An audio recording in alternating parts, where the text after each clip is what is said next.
Hola, mi nombre es Paola Carmona Mendoza, estudiante de Derecho en el Instituto Tecnológico Latinoamericano, y estoy cursando la materia de Teoría del Estado con el profesor Jorge Raúl Horta Salinas. Y el día de hoy vamos a ver unas teorías que justifican el origen del Estado. La teoría teológica religiosa. Primero viene del latín. Teología significa teología y también del griego theos, que significa Dios, y logos, estudio. Entonces, la teología es la ciencia que se encarga del estudio de las características y propiedades de la divinidad, es decir, la relación entre lo humano y lo divino. Y esta teoría nos dice que el Estado es una creación de Dios y el origen del mismo es producto de la voluntad divina. Quiere decir que Dios creó a los hombres para que vivan conjuntamente en una sociedad organizada, y es por eso que los hombres están obligados a reconocer al Estado y someterse a su organización. Como características es que su origen fue de las escrituras sagradas de cada fe, se fundamenta en la fe religiosa, el Estado es una creación sobrenatural, que Dios y el hombre son la naturaleza racional y libre albedrío como causa segunda. También fue llamada metafísica y hoy en día es llamada como creencia cristiana y científicamente como teología. Los principales precursores es Demóstenes, quien nos dice que hay que obedecer a la ley por ser obra de Dios. También San Agustín, que no consideró al Estado como origen divino porque vio en él una consecuencia del pecado de los hombres, que pues hizo necesaria la sujeción de los mismos a un poder, y así es como se distinguió la política de lo religioso.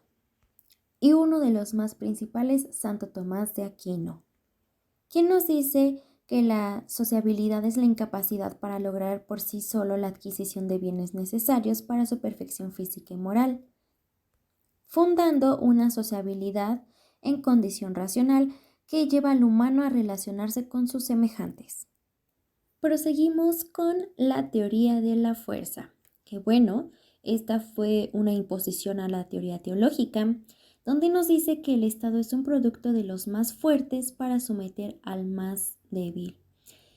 En este caso se hablaba de las armas, o sea que la fuerza del Estado era el organismo que portaba las armas.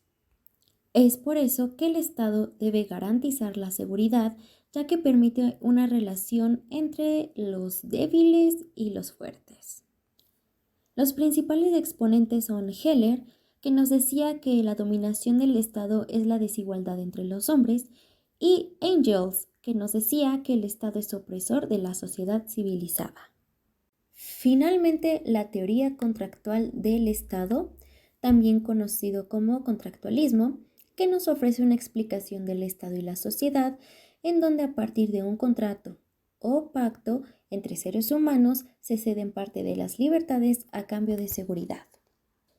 Esta fue la respuesta a una dominación por parte del poder político hasta el siglo XVII, ilimitado y justificado por la asunción de que el poder del rey venía de Dios y los seres humanos eran sus súbditos, o sea que vivían en sociedad conforme ciertas normas. Y bueno, en resumen es que el Estado se considera como el resultado de una convención entre seres humanos. Algunas características es que aquí se creía que el Estado no tiene un origen natural o divino, es el resultado de un acuerdo o contrato entre personas, el poder es indiscutible, pero también es controlado y vigilado. Los ciudadanos son iguales en derechos y obligaciones, y el lugar que cada humano ocupa en la sociedad es el resultado de su propio proyecto. Como representantes tenemos a Thomas Hobbes, que estableció bases de esta teoría defendiendo el absolutismo monárquico. En su obra El Leviatán nos traslada a un estado de naturaleza donde todos los humanos viven libres e iguales, pero también tienen poder, y la consecuencia es la guerra. Entonces nos dice que el hombre es un lobo para el hombre, es decir, que a cambio de seguridad surge el Estado mediante un pacto. También tenemos a John Locke, quien defiende la existencia de un estado originario donde los humanos gozaban de derechos naturales, como la vida, la libertad, la propiedad, y a falta de un gobierno estos derechos quedaban desprotegidos.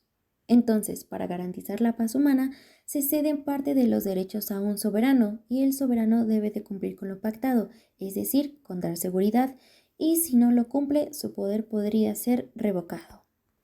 Y también, de los más importantes, Rousseau, que con su obra El contrato social nos decía que el ser humano es bueno por naturaleza y en su estado originario vive en paz y armonía, pero la aparición del Estado lo corrompe. Y como solución propuso una asamblea donde cada ciudadano se somete a la voluntad general en una defensa de la democracia directa.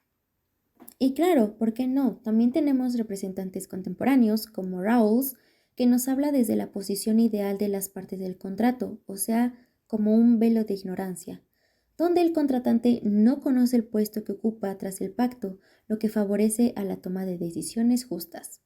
Y también está Habermas, que establecía las condiciones ideales del diálogo, o sea, una comunicación social, ya que esta era fundamental para la comunicación política y social, o sea, una de las condiciones necesarias para el pacto.